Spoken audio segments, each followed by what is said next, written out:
utang kayo sa tao, medyo mataas. Siguro kilala sa inyong barangay, sa inyong komunidad, ano, nakautang kayo.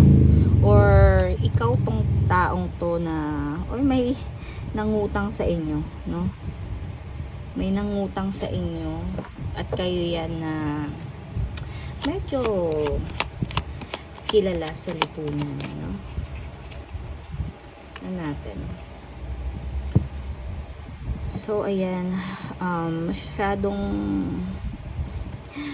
masyado na siyang pinagchichismisan, no, kayo sa inyong komunidad, ano. Grabe yung takot na nararamdaman. So, kung kayo ito nagpautang, no, oo, talagang ang hirap maningil kapag nagpautang ka sa tao. Pero baka yung taong pinautang nyo is, guys, talagang